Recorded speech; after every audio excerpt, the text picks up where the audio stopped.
factor which can be considered. It's not only the to have the share of the knowledge, but to have the share of also of economic. It is very important. Yeah. The share of economic it is enhanced these Gulf countries to build a lot of things, and one of the things is to enhance and the research. And the research not only in the medical, we are interested in the medical because in the medical, in the health sector, but also the other investment in the research, like in economic research between these countries is very crucial.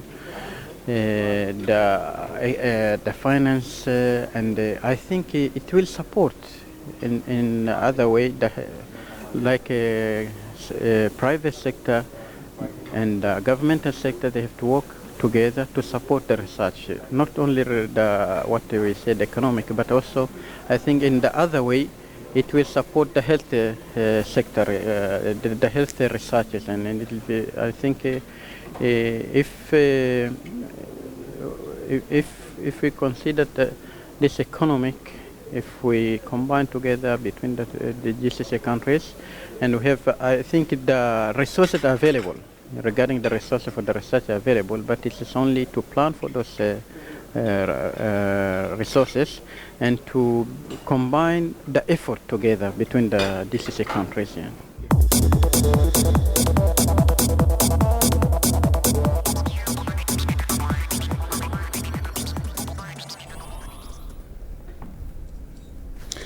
Welcome back, and the optimism is not only coming from the common people, it's also coming from the specialists as well. And there are more hopes for further cooperation and integration in various fields. And Dr. Aluwaisheg, you have probably noticed with me the recurrent idea about a pool of researchers and the need for a kind of coordinated research. Yes. Under the umbrella of the common market, to maybe benefit and help. What do you think? What type of research do you think is mostly needed in very recently? Yes. So that it can support the launching and the running of the common market. I think one of the greatest potential areas for growth is research, scientific research. Despite the increased wealth of the GCC countries, we have very limited research budgets. And I think that was referred to by the chairman of the GCC of this session, the Emir of Qatar, Sheikh Hamad. He referred to it in the opening of the summit in Doha last week. He actually selected, or he highlighted this issue. That was the first issue he mentioned, that the need to pool resources to increase research spending on scientific research. I think the doctors who were just interviewed pointed to an important area of the common market, and I think the common market affects medical research and the medical field in several ways. First, as you probably know, we have a specialized agency for health under the auspices of the GCC.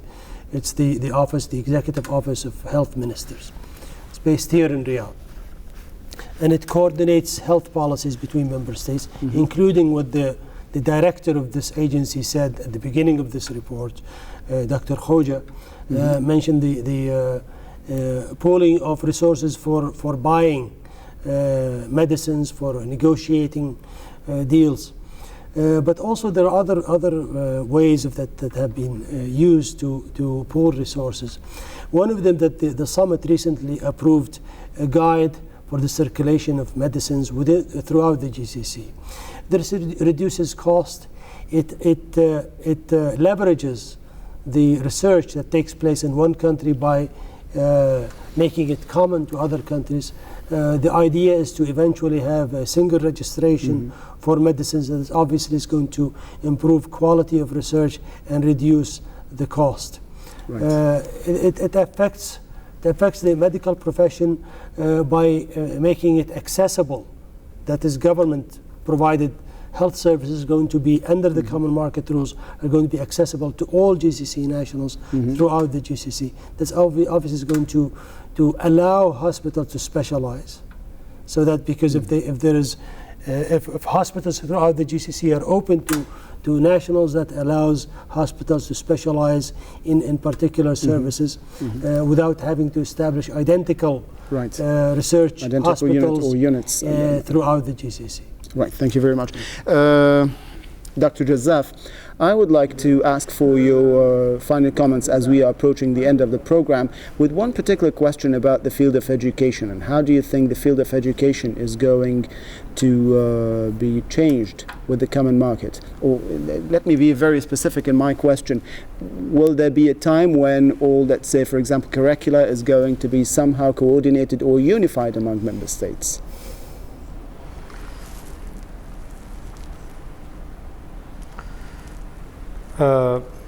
With regard to just a quick comment on the medical side, and then I'll move on to education. In the medical side, I think or let me say the R&D in the medical field, or R&D in general, I must say, right now it's mostly done by public money. It's not private money. But as you can imagine, if the size of the market becomes big, then it's more and more becomes necessary and affordable by individual firms to carry on R&D. So what I'm saying here, as the size of the market increases, R&D becomes more necessary and more affordable at the firm level, because we'll have bigger firms who can afford R&D, research and development. With regard to the education sector, I mean, even today we have pretty much, especially for the nationals, I mean, we already see, especially, I mean, from Kuwait, at least I know for a fact that many of Kuwaiti students who do not get a chance to get in higher education system in Kuwait, now they have options. Before they were looking only at West Europe and America mainly. Now they have a chance to go to UAE and go to Oman, to Sharjah, to Qatar also is making big steps also. The market for the higher education in Kuwait itself has been pretty much liberalized. Now we have private universities, and therefore we're going to have another market, so to speak, for higher education that's going to be competitive. Right now people want to get that degree and get that public job, that job in the public sector. In the future, the economies will be run by private sector, and therefore it's not the credentials but also what you learned, and the quality of what you learned really becomes very important in employment. And therefore I expect the common market will have also healthy competition in the education sector, and especially in the higher education sector, and this should be to the well-being of the GCC as a whole. Thank you very much. If I may, Mr. Asad, I think we in a very short comment, please. Yes, I'll take just 15 seconds on this. I think it's very important. This is not just a common market like other common markets.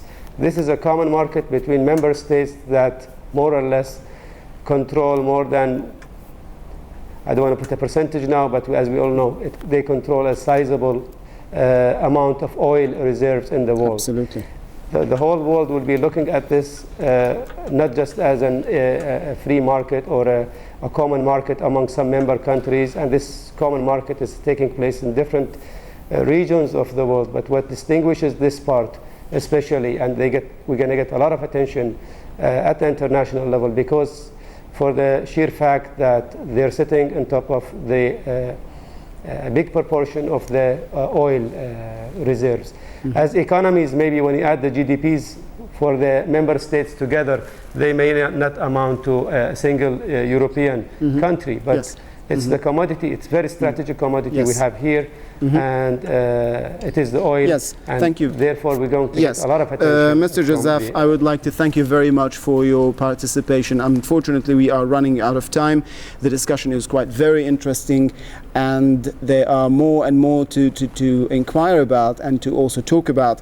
Let me here thank you very much, and thank our guest Dr. Abdelaziz Aluwaisheg for joining us. All thanks to our colleagues Khalid Al-Hamid, Abdullah Hussein, Ja'far Al-Qaisi and Muhammad Al-Arfaj in direction. Until we meet again next week, thank you very much and goodbye.